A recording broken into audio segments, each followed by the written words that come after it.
She flinches when the medic raises his hand, not because it hurts, but because she is certain. This is the moment it will get worse. Please. The word barely leaves her lips. Around her, the other women stop breathing. They have learned not to scream. Screaming never helped. The American steps closer anyway. His hands are clean. That terrifies them even more. She turns her face away and whispers, "Don't touch me." No one moves. For a moment, even the guards wait, and in that silence, everything they believe about this place is about to break. The women stand close together, not because they are told to, but because distance feels dangerous. When pain comes, it is easier when someone else is close enough to see it. Their coats do not match. Some are military issue. Some are borrowed. Some are taken from places they no longer remember clearly. One woman's sleeve is too long, hiding fingers that shake when she thinks no one is watching. Another keeps adjusting her collar, as if she expects it to be torn away at any moment. They do not speak. Speaking attracts attention. Attention never ends well. They were once many things: nurses, daughters, factory workers, students, but none of that matters here. Here, they are simply women who have learned to wait for pain. The hall confuses them. It is not a cell. Cells are simple. Cells are honest. This room is wide. Too wide. Wooden tables have been pushed against the walls, not neatly but hurriedly, as if someone did not care how it looked, only that it worked. Chairs sit unevenly on the floor. Light spills in through high windows, pale and dusty. No flags, no symbols, no shouting. That absence unsettles them more than chains ever did. They were told stories before capture, stories whispered on trains, stories repeated at night until they sounded true. Americans were loud. Americans were cruel. Americans took what they wanted and laughed while doing it, believing those stories made fear manageable. Fear with shape is easier to survive, but this room has no shape. Crates are carried in. They are not thrown. They are placed down carefully. That detail does not escape the women.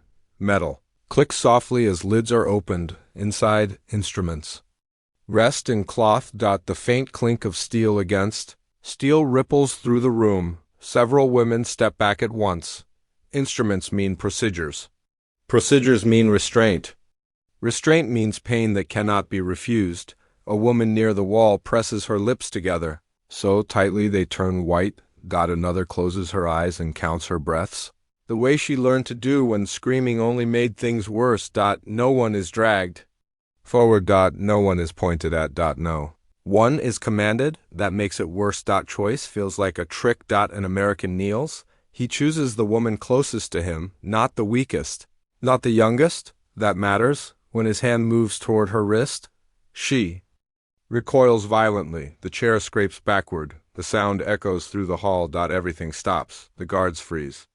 The other medics stop moving. The American pulls his hand back immediately. Slowly. Deliberately. He raises both palms. Fingers spread, empty. "I won't hurt you," he says. The words mean nothing to her, but what doesn't happen means everything. He does not grab her. He does not shout. He does not force her still. He waits. Waiting is unfamiliar. Her chest tightens. After a long moment, she shakes her head. No. The American nods once and stands. He moves away. A low murmur passes through the women.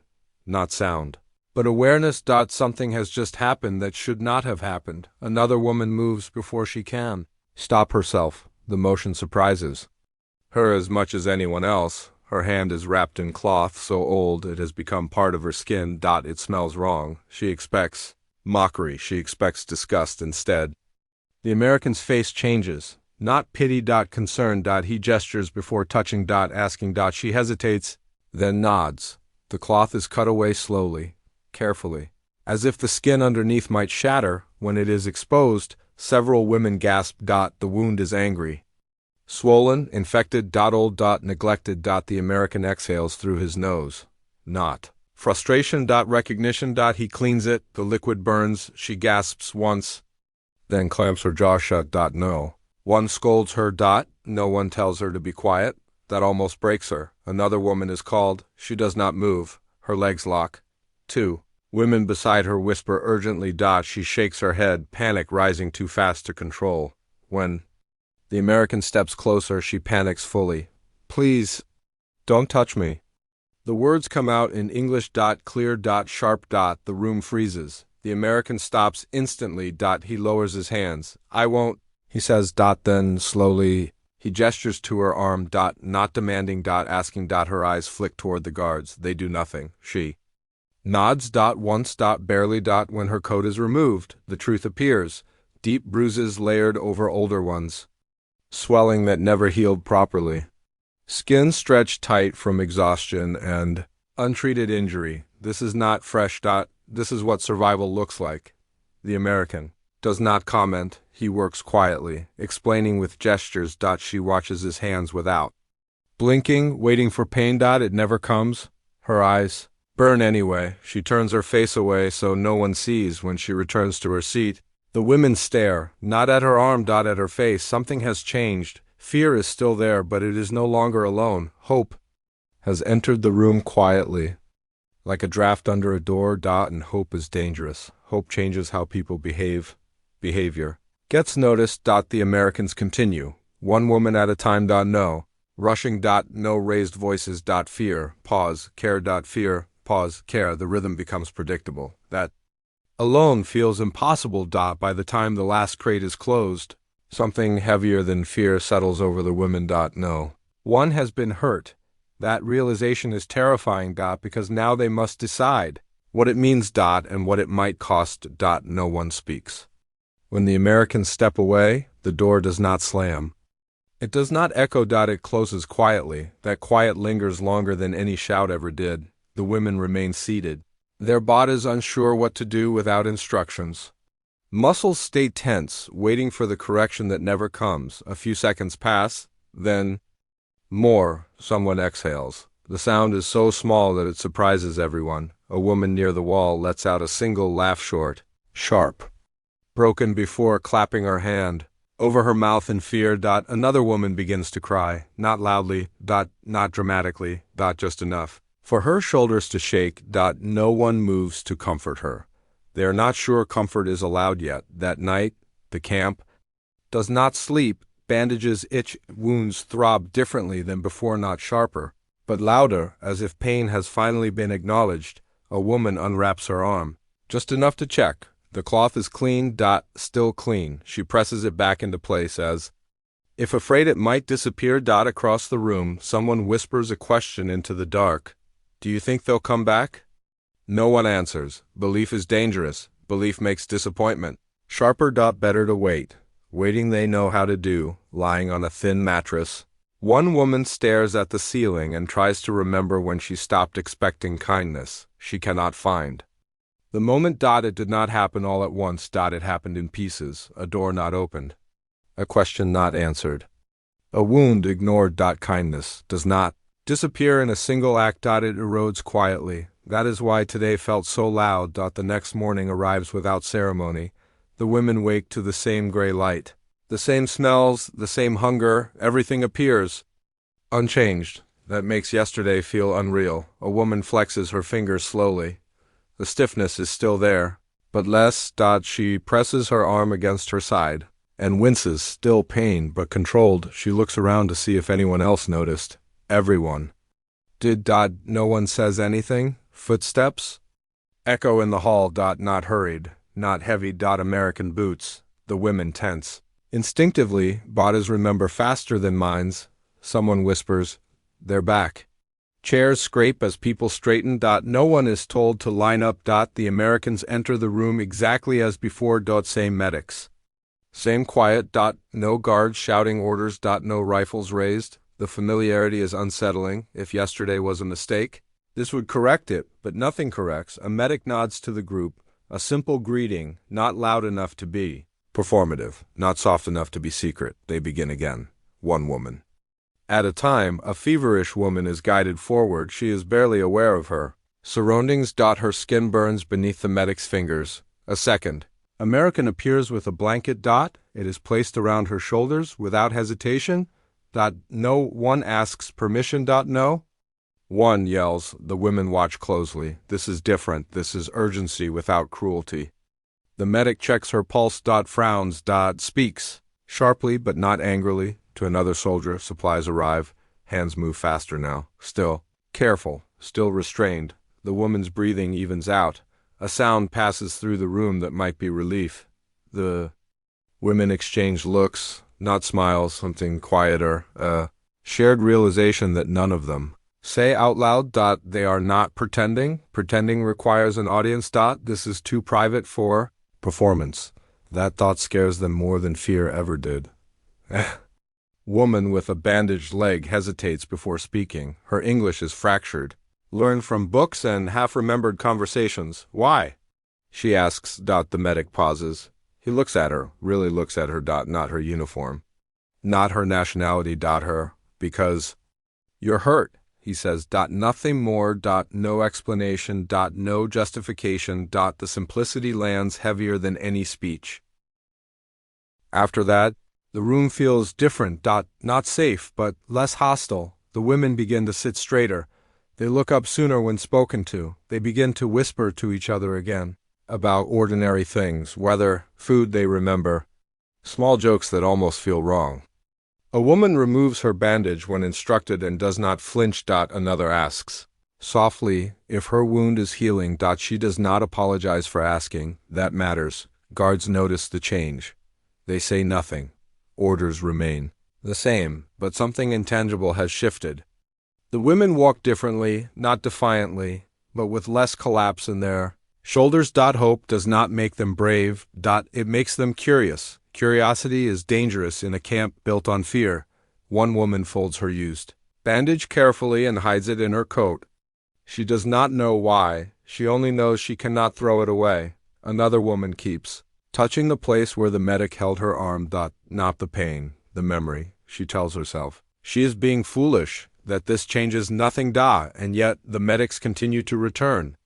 Not every day. But often enough that it becomes expected. Expectations are risky, but unavoidable. Infections improve, fevers break. A woman who had not stood without help in weeks manages to take 3 steps on her own. She stops, startled by herself. The room watches. No applause. No celebration. Just quiet recognition. One night a woman whispers, "What if they stop?" No one answers. Another whispers back, "Then we remember." Remembering is a form of resistance. Years later, she struggles to explain what that moment meant. People want grand stories. They want speeches. They want heroes. She gives them none. She tells them about the hands clean, steady, waiting. She tells them about the pause. The moment before pain that never arrived. She tells them that fear does not vanish. It changes shape. What happened in that room did not end the war. It did not free them, but it altered the days that followed. Rules bent slightly. Guards spoke less harshly. The women spoke more freely. Small changes, invisible to anyone not living inside them. But survival is built from small things. The final time the medics come, the women are different. They still tense, but they do not freeze. One woman meets the medic's eyes and nods. Before he even asks, that nod feels monumental. The medic notices. He nods back. Nothing else is exchanged. That is enough. Years later, she says she does not remember the pain clearly. Pain fades. What remains is the interruption. The moment fear was paused. The moment the world behaved differently than expected. She remembers the silence most of all, because in that silence, she realized something essential. The war had taken much, but it had not taken everything. She never forgot the day. Someone waited for her to say yes, not because she was free, but because, for the first time in a long time, she was treated as if she mattered. And that was enough to survive the days that followed. What unsettles the women most is not the fear anymore. It is the routine. The medics return often enough that their arrival no longer feels like an interruption. They become part of the day's shape, like meals or roll call. That realization frightens them. Routine is fragile. Routine can be taken away. A woman tells herself not to expect anything. Another tells herself not to remember. Neither succeeds. It happens without warning. Woman collapses while standing in line. Not dramatically. No cry. Her knees simply fold. The sound of her body hitting the floor cuts through the room sharper than any scream. For half a second, the women freeze. Old rules rush back all at once. Falling is weakness. Weakness is punished. But the Americans move immediately. 2 medics kneel, another clears space. A blanket appears, someone calls for water. The women watch, stunned by the speed. This is not careful kindness. This is urgency. That scares them. Urgency usually means something is very wrong. The woman on the floor is burning with fever. Her breathing is shallow. Her lips are cracked. One of the medics presses fingers against her neck. Counting. He frowns, says something quickly. Another American runs. The women exchange looks. This is the moment they have been waiting for. The moment kindness fails. The moment the mask drops. One woman whispers, "They can't save her." Another whispers, "They won't try." Neither wants to be right. The medics work. Minutes. Stretch. Sweat forms on foreheads. The room smells of antiseptic and fear. The woman's breathing falters. A medic presses closer, speaking softly into her ear. The words do not matter. The tone does. A woman standing nearby covers her mouth with both hands. She cannot watch. She cannot look away. This is the cost of believing. At last the woman's chest rises more evenly. Not normal, but better. The medics do not celebrate. They do not relax. They continue. That restraint is unfamiliar. One woman realizes something important in that moment. Kindness is not loud. It does not announce itself. It just stays. The woman survives the night. Barely. Word spreads quietly, not like gossip, like relief. The women do not cheer. They simply sit closer together that evening. Closer than before. That night, a woman makes a decision she never thought she would make. She speaks first, not loudly. Just enough to be heard. "Thank you," she says in broken English. When the medic passes her the next day, the word feels dangerous on her tongue. The medic stops, looks at her, nods. "You're welcome," he replies. Nothing more. The exchange lasts seconds. It changes everything. After that, others begin to speak. Not much, just small words. Requests. Questions. A woman asks if she can sit while being treated. The answer is yes. Another asks for water before standing. Yes, again, these are not victories, but they feel like permissions. Long denied. The guards notice. They do not intervene. Perhaps they do not know how. Perhaps they are relieved not to. Authority shifts quietly when cruelty is no longer the only language. The women begin to understand something unsettling. They are being seen. Not as enemies, not as symbols. As people who can hurt and heal. That knowledge is heavy. One woman remembers her life before the war, a small clinic, clean sheets, patients who thanked her. She had forgotten that version of herself. Now it returns in fragments, a gesture, a smell, the sound of clean cloth being unfolded. Memory hurts, but it also rebuilds. It happens slowly. One medic gestures toward a woman who once worked as a nurse. He points to the supplies. Then to the patient. Asking. Not ordering. Her heart races. Helping is dangerous. Helping makes you visible, but refusing feels worse. She nods. Her hands shake as she assists. They steady quickly. Muscle memory returns before fear can stop it. The room watches. Something ancient clicks back into place. Purpose. It is not wide. It is not joyful, but it is real. A woman smiles for the first time. Without checking who is watching, the smile fades quickly, but it exists. That is enough. A rumor begins to circulate. Not shouted. Whispered. The war may be ending. The women do not know. If this is true, they do not allow themselves to imagine. Freedom is too large, but something smaller enters their thoughts. Change is manageable. One night, a woman warns the others. Don't trust too much, she says. Her voice is steady. She has survived by not trusting. The others listen, they agree, and yet, trust does not always ask permission. The final visit comes without announcement. The medics arrive. Work. Pack their supplies. They linger for a moment longer than usual. One woman notices. The room senses an ending. Endings are dangerous. Endings mean uncertainty. A woman steps forward impulsively. She touches the clean bandage on her arm. Then gestures toward the medic's hands. Good, she says, searching for the word. He smiles faintly. Good. He agrees. After they leave, the room feels larger. Quieter. The women sit with the absence. They do not panic. They have learned something new. Even when kindness leaves, it leaves marks. Years later, someone asks her if she forgave. She thinks carefully before answering. Forgiveness is complicated.